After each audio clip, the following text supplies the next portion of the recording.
Lah mangka tanda-tanda orang yang sudah puncak ilmu thariqah itu adalah jazab wal yandab. Jazab dalam arti gila. Kita menaruh menghabah ilallah, kita menaruh rasa cinta kepada Allah dan Rasulnya. Maka sehingga jazab akhirnya nulayani adat, enggak seperti yang lainnya. Karena kita gila kepada Allah, mungkin saja orang banyak itu mengatakan kita itu orang gila, enggak normal. Gitu loh. Maka kalau kita mengalami ilmu thariqah, melakukan ilmu thariqah tidak melalui jazab yandab, maka tidak akan sempurna. Jazab gila. Orang yang sudah cinta gila kepada Allah, tabiatnya mesti beda. Berarti kata gila dalam arti jazab wal yandab itu umum saja, kadang tidak mampu menembus. Nggak mampu menembus. Membaca nggak bisa ya? Nggak mampu. Ngerti ini wong edan. Wong edan. Jelas ngoten tok. Nah, kalau kita sudah gila jazab yandab nulayani adat, ngowawai kebiasaan.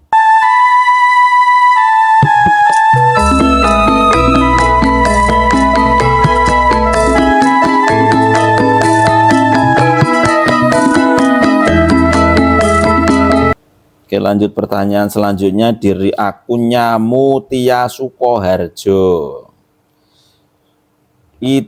Itu tentang Baitul Muqaddas, Baitul Makmur sama 7 latifah. Sami nopo beda yai, monggo Mbah? Yo beda. Sangat beda. Karena apa? Bet-bet itu hanya 3. Bet-bet itu ada 3. Tapi kalau latifah ada 7 latifah, yo beda, jauh berbeda. Berbeda. Iya. Bet itu tempatnya. Ya bet. Ya apa sama juga, latifah sama juga. Tempat juga. Tempatnya tapi istilahnya beda. Latifah, latifah itu kan melembutkan kan? Melembutkan. Latifatul ruh lembut ke roh. Latifatul sir lembut ke sir rahasia. Latifatul kolbi lembut ke hati. Latifatul nafsi lembut ke nafsu, latifah dan sebagainya. Itu tetap beda. Tetap beda. Nggak bisa dilakukan sama. Nah, kalau yang namanya bed itu beda lagi. Bed itu panggonan, salah siji titik-titik panggonan tempat sumber energi dan perjalanan energi yang ditebarkan dalam tubuh kita ini. Terus di bed itu juga masih ada tempatnya lagi. Ya masih ada lagi. Baitul Muqdis itu 7, Baitul Makmur itu 7, Baitul Muharram itu 7. Karena dia punya tujuan loh. Itu pitu karena ada pituah dan pitutur.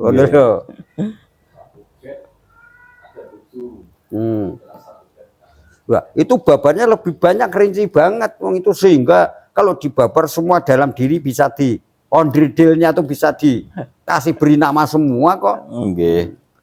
Karena menurut dalam Quran itu juga ada sendi-sendi yang khusus, 14 sendi yang besar di dalam Al-Quran.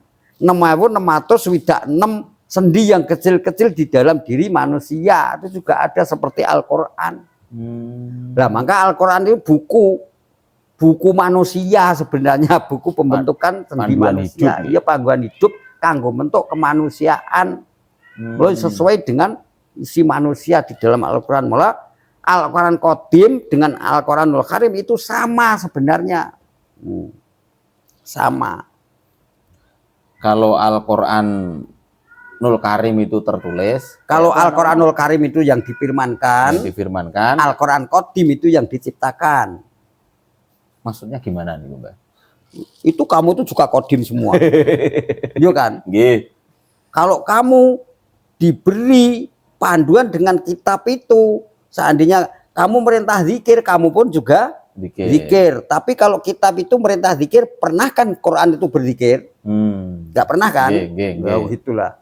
Kamu diperintahkan Quran suruh menolong orang. Apakah kitab Quran itu bisa menolong orang? Berarti kitab Al-Quran itu adalah wujud kitab dan buku, panduan, resep, rumus untuk bentuk manusia ini yang sempurna. Kalau Al-Quran Qadim itu aplikasinya. Nah, kita yang melakukan. Ngono lho. Oke. Kita lanjut pertanyaan selanjutnya dari akunnya Supriyanto.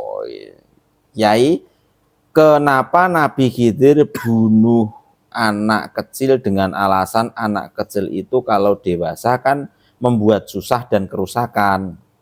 Dan kenapa Allah menyembunyikan Dajjal? Kenapa enggak dibunuh sekalian? Apa cuma dongeng atau cuma cerita fiktif? Itu cerita fiktif atau nyata? Bicara tentang kisah Nabi Khidir, Mbah. Ya. Maka dari itu apabila kita membaca sesuatu juga termasuk itu wayang. Nggih. Wayang bayang-bayang, wewayangan, menggambarkan, ya kan? Nggih. Wayang itu kan bayangan atau gambaran ya. Kalau kita menonton gambaran sejarah dalam kitab-kitab suci, wido suci maupun dalam Quran dan hadis, itu pandangan 4 perkara. Legenda, takta, sastra, dan sandi. Kalau dipandang satu pandangan nggak akan jadi. Nggak akan jadi. Salah Maka tafsir, penuh ya, karena di dalam Al-Quran itu ada kata letterlik, juga ada kata simbolis. Itu loh. Kalau kata letterlik itu yang nyata, umum. Kalau yang simbolis itu mengandung makna apa ya? Simbol itu adalah apa namanya? Simbol yang tersirat lah. Tersirat. Yang tersirat.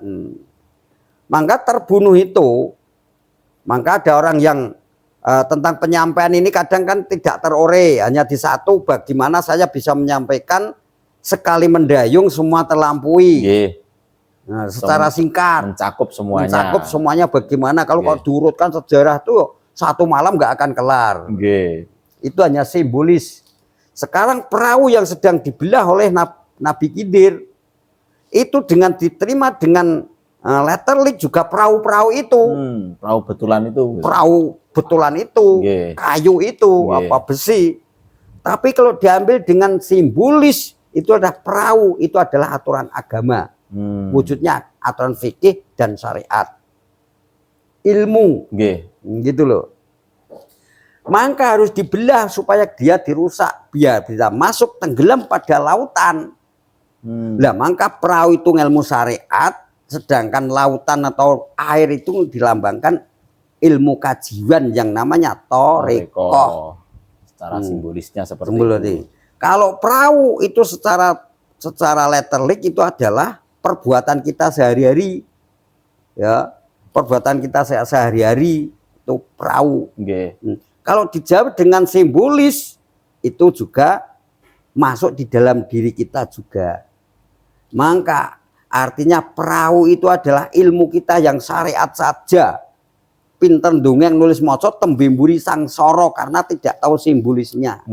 Dengan tujuan fikih dan syariat ini pembentukan manusia bentuk kebiasaan. Tapi dia tidak bisa pelajari tentang hati. Kalau syariat itu adalah pembentukan lahir. Tapi kalau tentang thariqah itu pembentukan hati. Nah, Nabi Khidir sendiri aja simbolis, juga ada letterlik. Mungkin saja zaman Nabi Musa juga terbunuh beneran gitu loh. Tapi kalau kita larikan kepada simbolis, kita harus bunuh diri kita. Dengan simbolis yang dibunuh nafsu angkara murka. Upung jeh cilik, ayo anake disekolahke, dikajekke, besok nek wis gedhe bakal bali lo. Ngono lho.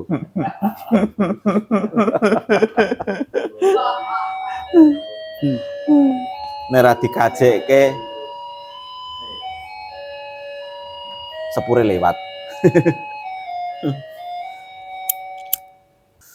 Terus kenapa Dajjal disembunyikan sama Allah, Mbak? Ya disembunyikan. Waktu dulu gak disembunyikan, waktu sekarang disembunyikan. Sekarang kalau tidak disembunyikan, dunia hancur.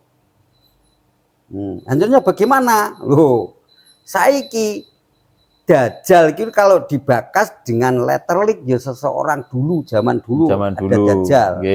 Tapi zaman sekarang ini kalau nggak disembunyikan, yo saya kena hukum. Kalau kamu bersifat dajjal tak bunuh. Saya dibunuh karena saya dihukum oleh pemerintah. Karena apa? Itu sukron bukan dajjal.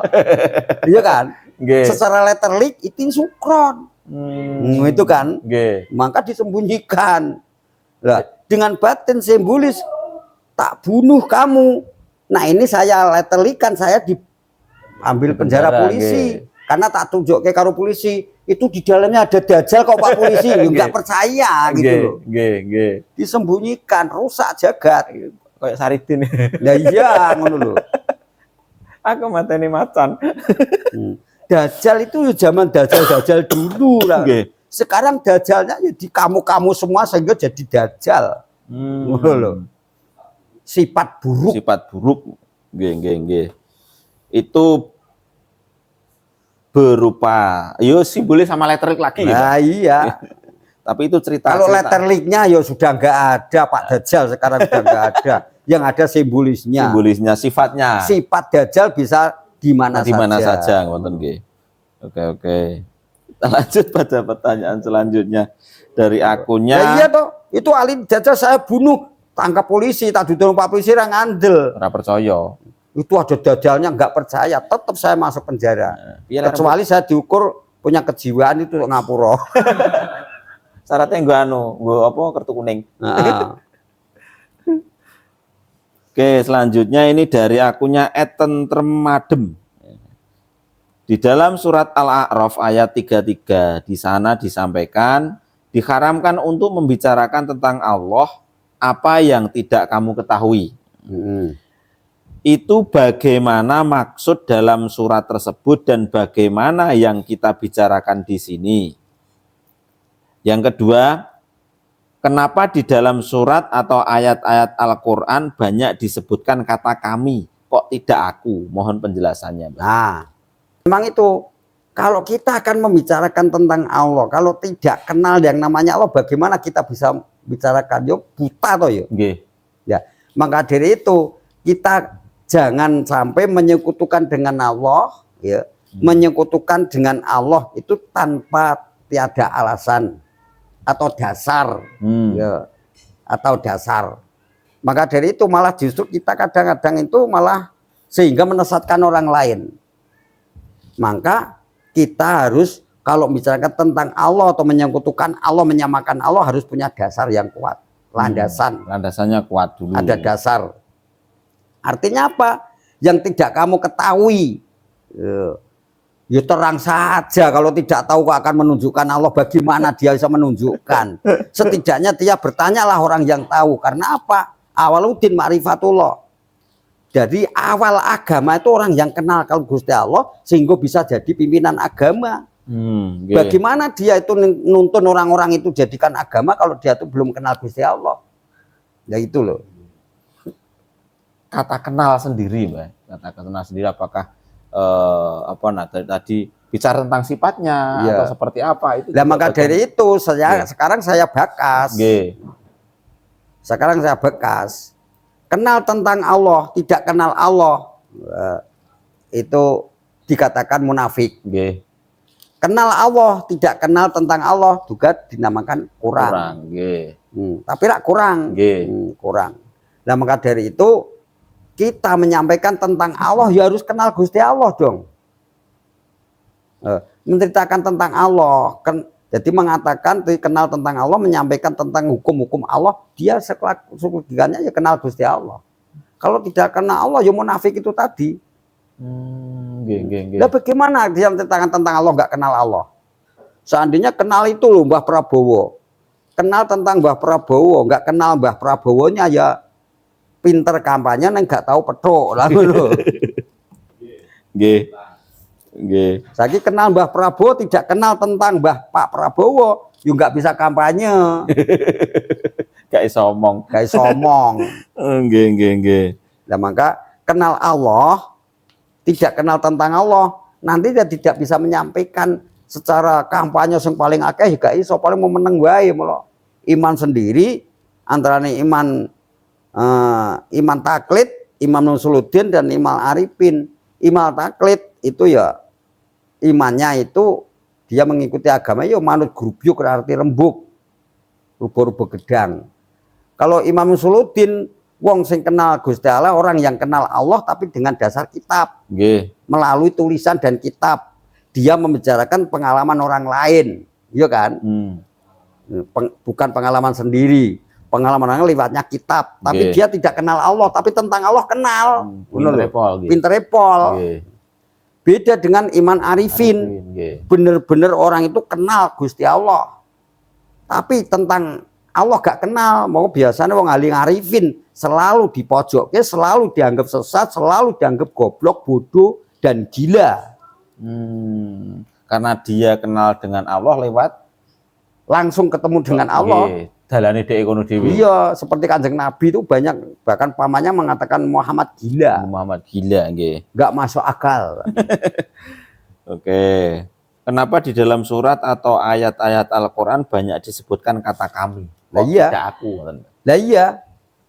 Saya kembalikan kepada arus listrik lagi. Nggih. Listrik itu ada berapa itu? 1, 2, 3, 4 yang nyala, 6, 5. Dan itu kipas 2, 3, 4. Itu nyala semua. Nah, maka setrum itu kalau bicara mesti kami. Kipas ini kami nyalakan. Kipas itu kami hidupkan. Lampu kami hidupkan, TV kami hidupkan. Kata kami itu adalah setrumnya. Tapi tidak pernah mengakui setrum di dalam diri bolam itu kok aku setrum, enggak. Kami setrum karena di dalam bolam-bolam yang lain juga satu. Ada setrumnya. Ada setrumnya. Oh, nggih. Monggo kami bisa kamu. Mulai di situ ada kata-kata la ilaha illallah, la ilaha illa huwa, la ilaha illa anta, la ilaha illa ana. Bisa aku, bisa kowe, bisa dia, bisa mereka. Nggih, nggih. Kami itu lampu yang mewakili kipas barang. Padha-padha nek setrume. Jadi kami itu sudah mengatakan rumpun atau kami itu semuanya. Itu ya pernah kita bakaskan. Kenapa nggak bicarakan aku? Oke, kita lanjut pertanyaan yang selanjutnya. Ini dari akunnya @evonli.evonlf1. Assalamualaikum. Waalaikumsalam. Saya mau tanya, puncak ilmu Thorekoh itu seperti apa? Mungkin bisa diberikan contoh, misal ilmu kebal. Puncak ilmu kebal itu jika sudah menguasai ilmu kebal, maka jika terkena pisau tidak apa-apa. Jika ilmu Thorekoh itu seperti apa jika sudah menguasainya? Saya mencari-cari penjelasan, ilmu-ilmu Thorekoh rata-rata penjawabannya sama, jalan menuju Allah. Lebih mendekatkan diri, tapi yang seperti apa contohnya? Jawabannya yang tahu puncak ilmu Thorekoh itu mursyid, akan tetapi tidak diberikan contohnya. Contoh ilmu syariat, jika sudah menguasai ilmu syariat, maka akan rajin sholat, sholatnya baik dan benar, rajin zikir. Lah, puncak ilmu Thorekoh itu seperti apa? Semoga mendapatkan jawaban yang bisa saya pahami. Terima kasih. Tanya tentang ketika kita sudah menguasai ilmu Thorekoh itu puncaknya seperti apa? Ilmu fikih itu adalah mengenal hukum. Sedangkan ilmu Thorekoh itu adalah mengenal nafsu. Maka pengkajiannya lain. Kalau ilmu fikih itu mengenal hukum, bahkan tujuannya untuk memiliki hukum. Tapi kalau ilmu Thorekoh itu mengenal nafsu. Karena apa? Kalau kita masih berkelepetan nafsu ini, ya maka tidak akan bisa berjumpa dengan Allah. Nah, maka ilmu Thorekoh ini adalah untuk mengenal nafsu, bukan untuk mengenal hukum. Mula kadang-kadang hukum Thorekoh dan hukum fikih tabrakan. Kadang-kadang hukum. Karena apa? Di dalam fikih memperbolehkan, kadang-kadang di dalam Thorekoh tidak diperbolehkan karena nuruti nafsu. Maka di situ di dalam Kika mengatakan bagaimana? Jikalau bukan karena medan nafsu, tak pernah adalah sang Khalik berjalan jauh menuju kepada Allah. Karena sang Khalik dan sang makhluk sama sekali nggak ada jarak. Nggih. Gitu kan? Nggih. Lalu ayat berikutnya, bagaimana saja bisa hadir di hatimu sedangkan nafsumu masih terpampang pada cerminmu.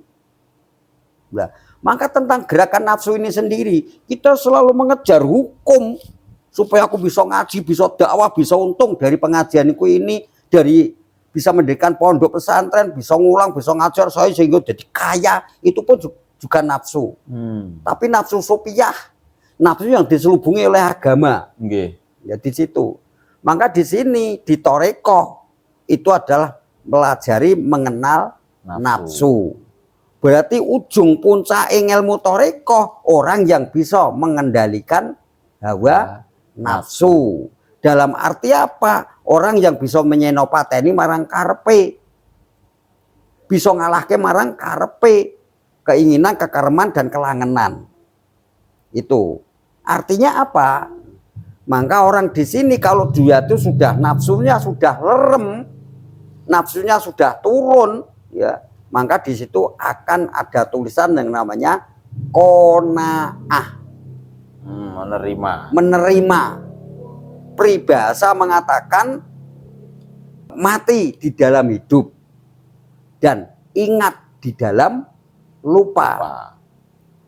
Mati di dalam hidup, walaupun kita ini masih hidup, tapi seperti layaknya orang dah mati. Dipitnah, dicacat, dipaidu, apa hanya diam. Ingat di dalam lupa artinya kita ingat, artinya zikir. Zikir la ilaha illallah, la ilaha illallah, la ilaha illallah. Itu nanti akan tenggelam pada zikirnya, walaupun ingat-ingat akhirnya masuk di wilayah yang ruang paling hampa, yaitu adalah lupa. Ya, lupa. Karena apa? Kalau kita tidak melupakan, semuanya ini tidak akan sampai kepada kesana. Nah, maka dari itu ujung-ujungnya ilmu Torekoh itu apa tanda-tandanya orang yang sudah sempurna ilmu Torekohnya? Dia adalah qanaah, menerima semua yang ada, kehadiran apa yang pada dalam dirinya.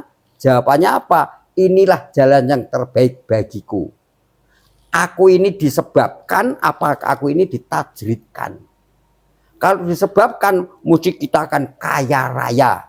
Karena apa? Allah menjadikan kita untuk menjadi bendahara Allah.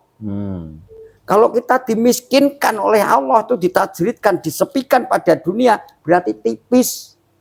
Karena apa? Di situ dalam Hikam yang namakan, jikalau bukan karena medan nafsu tak pernah adalah sang Khalik berjalan jauh menuju pada Allah. Medan nafsu ya jasa kita ini, nafsu kita ini nggone ya, nafsu awake dhewe ya nggone niki. Yang menutupi kepada Allah berarti sang nafsu ini. Nafsunya sudah tenggelam. Artinya menerima semua yang ada. Itu adalah ridho Allah. Artinya apa? Allah akan menyucikan kita. Allah akan cinta kita tanpa ada hijab jalal yang menutupi antara kita dan Allah. Terus contoh Mbah, contoh-contoh orang, kalau tadi dibilang di pertanyaan ini loh Mbah. Ini contoh ilmu syariat, jika sudah menguasai ilmu syariat, sudah paham. Yaitu katakan, puncaknya apa? Qanaah. Itu saja, Iya kan? Ibaratnya kita hidup mati di dalam hidup iki mau, ibarat kita orang hidup sudah menerima apa adanya, dipitnah, dicacat, dipaidu, dielek-elek, enengnya diem, menerima. Kadang-kadang ini keterbalikan. Dibenci orang, malah kita ini malah kasihan kepada orang yang benci. Ditipu orang, kita malah kasihan kepada yang nipu. Dan sebagainya. Karena dia tahu orang yang benci saya mesti saja sakit hatinya itu. Itu seandainya saya bagaimana? Nah, maka dari itu bagaimana saya bisa hadir di hatimu sedangkan nafsu masih terpampang pada cerminmu? Artinya apa nafsu itu? Setiap malam, setiap detik, setiap saat yang dipikir-pikir hanya dunia saja. nggak pernah mikir bagaimana kematianku nanti. Itu loh. Cermin itu kan selalu yang dipandang di depan kita toh. Hanya kesuksesan, hanya keberuntungan, ada keduniaan dan sebagainya lah. Larinya ke dunia saja. Larinya ke dunia saja. Lah maka tanda-tanda orang yang sudah puncak ilmu torekoh itu adalah jazab wal yandab. Jazab dalam arti gila. Kita menaruh menghabah Allah, kita menaruh rasa cinta kepada Allah dan Rasulnya. Maka sehingga jazab akhirnya nulayani adat, enggak seperti yang lainnya. Karena kita gila kepada Allah, mungkin saja orang banyak itu mengatakan kita itu orang gila, enggak normal. Gitu loh. Maka kalau kita mengalami ilmu torekoh, melakukan ilmu torekoh tidak melalui jazab yandab, maka tidak akan sempurna. Jazab gila. Orang yang sudah cinta gila kepada Allah, tabiatnya mesti beda. Berarti kata gila dalam arti jazab wal yandab itu umum saja, kadang tidak mampu menembus. Nggak mampu menembus. Membaca nggak bisa ya? Nggak mampu. Ngerti ini wong edan. Wong edan. Ora jelas ngoten tok. Nah, kalau kita sudah gila jazab yandab nulayani adat, ngowawai kebiasaan, maka kesempurnaan daripada ilmu torekoh jazab wal yandab yang namakan ayyakunallahu wa rasuluhu akaba ilahi miwasiwawama. Cintanya kepada Allah dan Rasulnya di atas segala-galanya. Seandainya saya diciptakan jadi orang miskin, suka. Diciptakan jadi orang yang kaya, suka. Diciptakan segala sesuatu yang hadir di dalam diri kita, itu adalah jalan yang terbaik bagiku kepada Allah Subhanahu wa taala. Merujuknya semua itu hanya dari Allah Subhanahu wa taala. Iya. Berarti disandarkan ke sana. Disandarkan semua kepada Allah. Karena nggak ada yang mampu ngapusi aku. Adakah orang yang bisa menipu saya? Itu kehendak Allah. Karena apa? Allah hanya menguji saya. Seandainya kita punya barang itu hilang, dicuri orang, ini bukan milik saya. Bisakah ada orang yang bisa menyuri? Karena apa? Itu adalah milik dia, tapi jalannya harus saya yang mencari. Sebatas titipan. Sebatas titipan dari sang ilah. Itulah puncak ilmu torekoh. Neng ini belum hakikat, belum makrifat, ya kan? Dia hanya mencari yang namakan bertanya puncaknya ilmu torekoh. Ada tanda-tanda itu. Contohnya itu tadi. Seperti itu. Tadi. Ya itu. Maka kalau sudah muncul ilmu torekoh, kadang-kadang saudara, kadang-kadang kakak, adik, saudara, keluarga, bapak, ibu, istri itu pun kadang tidak mengenal. Nggak paham. Nggak paham. Lo kadang-kadang adanya hanya diem di situ loh. Oke, kita lanjut pertanyaan selanjutnya. Ini dari akunnya @nursamsiatin. Mohon wedaranya Romo Yai, asmane gesang sakjroning raga, lakune gesang sakjroning raga, kewajibane gesang sakjroning raga. Niki nyuwun wedaran tentang niku, Mbah. Ya sebenarnya itu saja tidak bisa di Batang sudah terjawab kan. Sudah tahu semua di dalam jasad, dalam rogo kan ya. Semua di dalam rogo. Ya itu sudah saya sampaikan, nafsu papat itu amarah, lama, supiah, mutmainah, kak wadain Nur Muhammad. Ya sudah kan. Itu jawabnya sudah di depan. Karena rogo itu hanya wadah. Rogo ini adalah sampah. Rogo ini adalah jisim. Karena bisa gini-gini karena ada Nur Muhammad yang berjumeneng di dalam kita bernama roh ilafi kita atau sang sukma sejati gitu loh. Atau lima pancer tadi gitu. Oke. Kita lanjut pertanyaan selanjutnya, ini dari akunnya Suyanto. Assalamualaikum. Waalaikumsalam warahmatullahi wabarakatuh. Wong Jawa iku gadah kapercayan sing namine agama kapitayan. Lah, kapitayan sendiri itu yang seperti apa, Yai? Mohon penjelasannya. Ya, mungkin saja ya itu sudah saya babar berulang-ulang. Iya kan? Sebenarnya ya. di situ pernah saya sampaikan kepada ngelmu kasukman, ngelmu kamuksan, ngelmu kealahan, ya, terus ngelmu kapitayan, dan sebagainya, atau ngelmu kasedan. Itu semua adalah termasuk kapitayan. Mongko kalau agama dikatakan agama itu sudah terikat, bahkan di situ ada nabinya, ada bimbingan yang kuat. Kalau sekedar itu, sekedar apa ya, sekecil saja, ada rombongan bahkan nama kapitayan, itu bukan agama. Itu juga yang namakan kepercayaan. Kepercayaan, gitu. Tapi kepercayaan itu bukan kapitayan. Iya, namanya kepercayaan, percaya di sini ada demit itu juga kepercayaan kok, kepercayaan kok, iya enggak? Itu doa jatan nanggone sendang itu dinyadrani, dibancaki, itu juga kepercayaan. Bahkan di situ ada kakek buyut yang di situ orangnya bungkuk. Misalnya gitu. Nah, ada orang mau apa itu, beli HK apa itu, nomor HK di pohon yang besar supaya saya dapat nomor. Nepi di situ itu juga kepercayaan. Maka kepercayaan. Kalau kapitayan beda dengan kepercayaan. Kapitayan itu bahasa Sangkerta. Karena bahasa Jawa Gusti Allah itu beda, katakan Sang Yang Toya. Sang Yang Toya, toya itu neng, ning, wening. Mau dirangkan Sang Yang Ning. Nah, maka di situ kapitayan itu termasuk toya. Toya itu maha hampa, suwung, kosong, kasukman.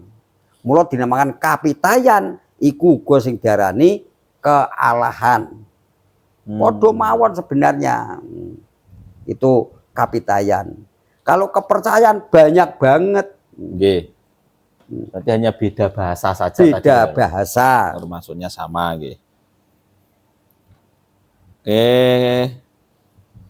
Oke, lanjut kita pertanyaan yang selanjutnya ini dari akunnya Mulyanto Jember. Assalamualaikum, Mbah. Saya mau tanya, adanya diadakan dan ditempatkan pasti ada maksudnya dan ada artinya. Contoh, sholat subuh 2 rakaat. Kenapa kok ditaruh di pagi hari? Ndak ditaruh di siang atau sore. Maksudnya itu gimana, Nggih? Matur suwun. Ya. Ini otak-atik gathuk. Dasarnya tidak ada. Ya. Otak-atik gathuk dasarnya tidak ada. Tapi pernah dipelajari saya kepada guru saya. Karena adanya sholat subuh hanya 2 rakaat, artinya apa? Maka itu menjelang siang. Gusti Allah itu katanya yang namanya kan wa min ayatihi an khalaqalakum min anfusikum azwajan litaskunu ilayya. Ya kan? Jala bainakum mawaddah warahmah. Inafi li ayatil komentar kemarin. Jadi setengah ayat dari Allah dunia itu adanya sak judu.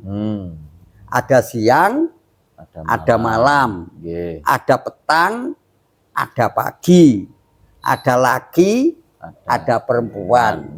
Nah, maka adanya kok di sholat subuh itu 2 rakaat adanya apa? Sehabis petang baru pagi, ya kan? Sehabis terang baru, sehabis gelap baru terang. Sehabis gelap harus terang. Sehabis bulan baru matahari. Pergantian antara siang dan malam itu di waktu subuh. Kalau guru mengajarkan di waktu subuh itu menentukan. Harus kita bisa nerima di dunia hanya ada 2. Apik karo elek, swarga karo neraka. Tuhan itu tidak pernah memerintahkan dan tidak pernah menyegah. Tinggal pilihanmu sendiri.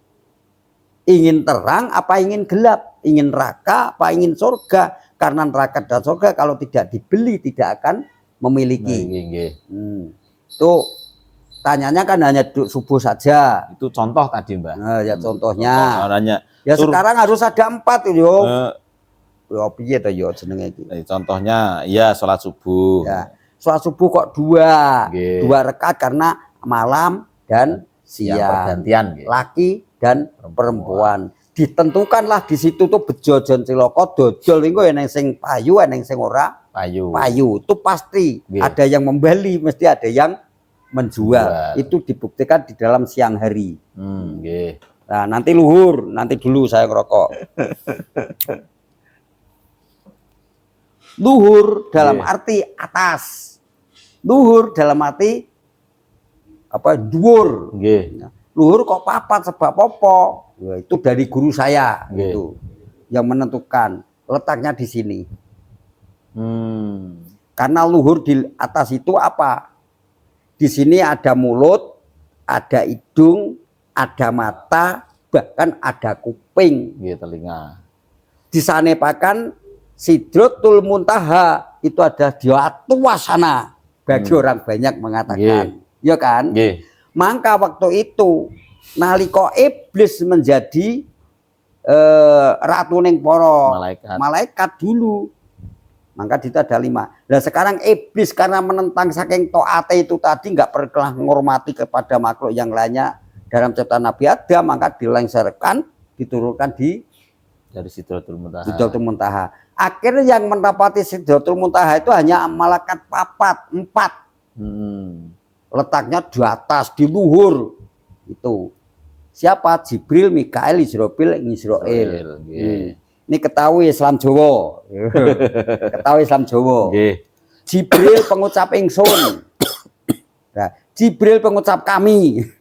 Mikail pengambu, pembawa kami. Israel penglihatan kami. Dan Israfil pendengaran kami. Itu di luhur di Sidratul Muntaha. Di sini letaknya. 4 luhur. Karena apa? Kita tidak bisa menentukan siang dan malam jikalau kita tidak punya 4 perkara ini. Makanya sholat zuhur itu 4 rakaat. Nah, sekarang asar, ngasor, medun sithik, turun sedikit namanya asor, itu juga 4. Maka apa? Di sini dikemas antara bau kanan dan dada kanan dan kiri. Dari perbuatan hasil kekuatan jisim kita ini yang namanya nafsu, amarah, alamah, sufiyah, dan mutmainah. Mari kita tekuk jadi satu, jak sujud ibadah marang Gusti Allah. Salate ngasar itu 4 rakaat. 4 perkara. Maghrib turun dus menjelang malam. Karena di situ maghrib itu kok 3 rakaat. Maka di situ ada dulur tua 4. Jibril, Mikail, Israfil juga amarah, luamah, sofiyah, dan mutmainah. Ada sedulur yang menyatu pada diri kita yang kita tidak tahu. Apa itu? Pengaribawa Prabolan Kemayan. Letaknya di atas pusar dan di bawah pusar. Intisari melubungi dengan pusar ini. Itu Pengaribawa, Prabowo, dan Kemayan. Mula menungso kuwi mesti duwe Pengaribawa, Prabowo, dan Kemayan. Kemayan itu kemanden. Nah, itu sanepo dengan sholat ini, maka maghrib itu yang dinamakan Islam, iman, Islam, wal ihsan. Menetapkan 3 perkara untuk menguasai dalam diri kita. Untuk menjelang surup. Isya kok 4. Lah kembali ke Isya. Kok 4 ada 4 rakaat karena apa? Di situ akan menghampiri ke atas lagi, maka diletak dengan Baitullah. Di situ adanya apa? Zat, sifat, asma, dan afnal terrangkai semua di dalam diri kita. Itu darian dari sholat 5 waktu. Itu juga Islam Jawa. Itu dapat keterangan dari guru saya. Hadisnya ini nggak sukeh karena saksinya nggak ada kok. Nggak ada. Oke, semua pertanyaan sudah terjawab. Semoga jawaban ini bisa dipahami. Jawaban ini juga bisa yang bertanya juga puas. Matur sembah nuwun Romo Yai atas waktunya, atas jawabannya. Sangat komplit sekali bagi saya dan mungkin juga bagi semuanya. Oke, untuk malam ini kita akhiri podcast malam ini. Semoga kita bisa bertemu pada podcast berikutnya. Saya akhiri, wabillahi taufik wal hidayah. Wassalamualaikum warahmatullahi wabarakatuh. Waalaikumsalam warahmatullahi wabarakatuh.